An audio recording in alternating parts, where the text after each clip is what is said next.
उसका भी 21 तोपों से स्वागत किया गया क्योंकि हम आजाद हैं। यह तर्क कुछ समझ में आता? जब जॉर्ज पंचम आया था इस देश में तो उसके पास ना तो वीजा था ना पासपोर्ट था। क्यों नहीं था वीजा और पासपोर्ट? क्योंकि जॉर्ज पंचम राजा था इंग्लैंड का और हम थे गुलाम इंग्लैंड के। तो उसको हिंदुस्तान में आने के लिए ना तो वीजा की जरूरत थी ना पासपोर्ट की जरूरत थी। तो यह बात 1911 में समझ में आती है।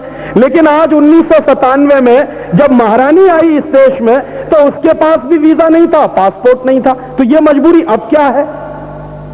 उस समय की मजबूरी तो हमको समझ में आती है कि हम गुलाम हैं इंग्लैंड के, तो इंग्लैंड का राजा हमारा राजा है, तो उसको लाने के लिए हिंदुस्तान में ना तो वीजा की जरूरत है ना पासपोर्ट की जरूरत है। तो 1997 के साल में तो हम आजाद हैं और आजादी के 50 साल पूरे कर चुके हैं। तो अब ये कौन सी मजबूरी है कि रानी एलिजाबेथ को भी हिंदुस्तान में बुलाया गया बिना पासपोर्ट और बिना वीजा के? अब क्या मजबूरी है? और मजबूरी इससे भी ऊपर चली गई। कम से कम 1911 में जो मजबूरी नहीं थी वो इस साल हमने देखी कि 1911 के साल में कम से कम ये दुर्घटना नहीं हुई थी कि किंग जॉर्ज का स्वागत करने के लिए हिंदुस्तान के किसी बड़े से बड़े नेता का अपमान किया गया हो। यह कम से कम नहीं हुआ था 1911 के साल में। लेकिन यह इस साल हो गया। क्या हो गया कि रानी एलिजाबेथ का स्वागत करने के लिए हिंदुस्तान के राष्ट्रपति का अपमान किया गया। और क्या अपमान किया गया? रानी एलिजाबेथ का स्वागत करने के लिए भारत सरकार ने एक निमंत्रण पत्र छपवाया, इनविटेशन कार्ड। तो उस निमंत्रण पत्र में क्या हुआ कि रानी एलिजाबेथ का नाम ऊपर था और हिंदुस्तान के राष्ट्रपति का नाम नीचे था। नियम हमारे देश में क्या है? नियम हमारे देश में यह है कि कोई भी बाहर का अतिथि आए, चाहे राष्ट्रपति हो या प्रधानमंत्री, हमारे देश में हमारा राष्ट्रपति सर्वोच्च होता है। यह नियम है, संविधान में है। राष्ट्रपति से ऊपर कोई दूसरा व्यक्ति नहीं हो सकता, चाहे बाहर का कितने ही बड़े से बड़ा राष्ट्रपति आ जाए या प्रधानमंत्री आ जाए। तो अगर यह नियम है तो हिंदुस्तान में वो कौन सी मजबूरी हुई जिससे रानी का नाम ऊपर गया और राष्ट्रपति का नाम नीचे गया? यह बात हम लोगों को बर्दाश्त नहीं हुई क्योंकि थोड़ा अभी संवेदना जिंदा है मन में। और उसी दिन लगा जिस दिन वो निमंत्रण कार्ड मेरे हाथ में आया कि ये कोई बहुत बड़ा अपमान हुआ है इस देश का। राष्ट्रपति का अपमान ही नहीं है, सारे देश का अपमान है ये। तो भारत की सरकार पूरे देश का अपमान कैसे कर सकती है, ये मजबूरी समझ में आनी चाहिए। तो उस मजबूरी को समझने के लिए हम लोगों ने एक प्रेस कॉन्फ्रेंस किया आजादी बचाओ आंदोलन की तरफ से। और उस प्रेस कॉन्फ्रेंस में हमने पत्रकारों को कहा कि देखिए, ये इतनी बड़ी दुर्घटना हुई है आजादी के 50 साल में कि जब सरकार ने खुद राष्ट्रपति का अपमान किया है। और राष्ट्रपति का अपमान माने भारतीय संविधान का अपमान किया है, क्योंकि राष्ट्रपति और संविधान दो अलग चीजें नहीं हैं इस देश में।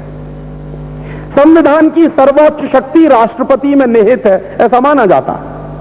तो ना सिर्फ यह राष्ट्रपति का अपमान हुआ है बल्कि संविधान का अपमान हुआ है। और सिर्फ संविधान ही क्यों, पूरे राष्ट्र का अपमान हुआ है, क्योंकि राष्ट्रपति राष्ट्र प्रमुख है नियम और कानून के अनुसार। तो वह चूंकि राष्ट्र प्रमुख है तो उसका नाम हमेशा ऊपर जाना चाहिए। बाहर का कोई भी अतिथि आएगा उसका नाम उसके नीचे हो सकता है, ऊपर तो नहीं हो सकता। तो यह मजबूरी कैसे हो गई? जब इस बात पर पत्रकारों से बातचीत की तो कई पत्रकारों को लगा कि आपकी बात बहुत गंभीर है। तो जिनको लगा कि यह बात बहुत गंभीर है उन्होंने इस बात को फ्रंट पेज पर छापा। और जैसे ही दिल्ली के अखबारों में यह बात फ्रंट पेज पर छपी, हंगामा मचा फिर।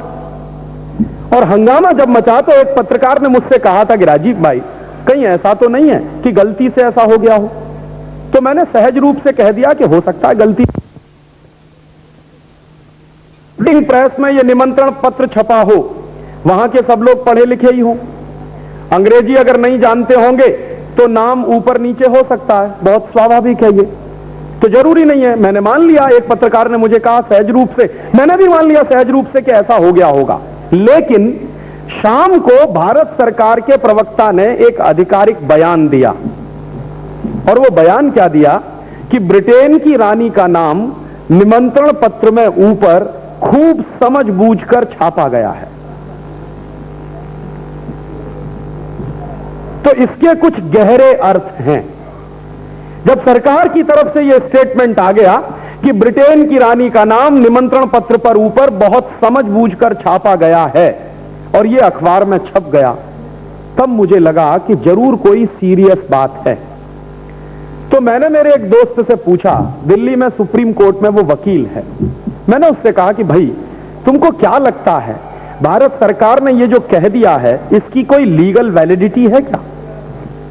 तो उसने मुझे कहा कि हो सकता है इसकी लीगल वैलिडिटी हो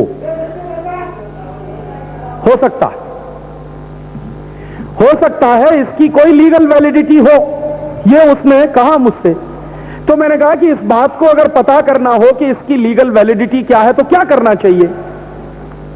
तो उसने ये कहा मुझसे कि तुमको कोशिश करके देखना चाहिए कि 1947 के साल में जो कुछ हुआ है वहां कुछ गड़बड़ तो नहीं हो गया। तो मैंने खुद उससे पूछा कि तुमको कुछ मालूम है ऐसी गड़बड़ के बारे में? तो उसने कहा मुझे एक बात तो मालूम है कि हिंदुस्तान की आजादी ऐसे ही नहीं आई है, हिंदुस्तान की आजादी बाकायदा एक कानून पारित करके आई है। उसको इतना तो मालूम था। और उसने कहा कि हिंदुस्तान की आजादी के लिए एक कानून पारित किया गया था जिसका नाम है इंडियन इंडिपेंडेंस एक्ट। तो वो इंडियन इंडिपेंडेंस एक्ट जब पारित किया गया था तब उसके बाद हिंदुस्तान की आजादी आई है, ये उसने मुझसे कहा। तो उसने कहा हो सकता है इस बात की लीगल वैलिडिटी उस एक्ट में कहीं तुमको मिले।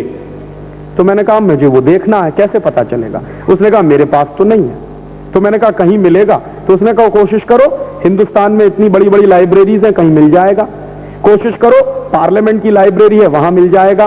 कोशिश हमने की लेकिन नहीं मिल पाया।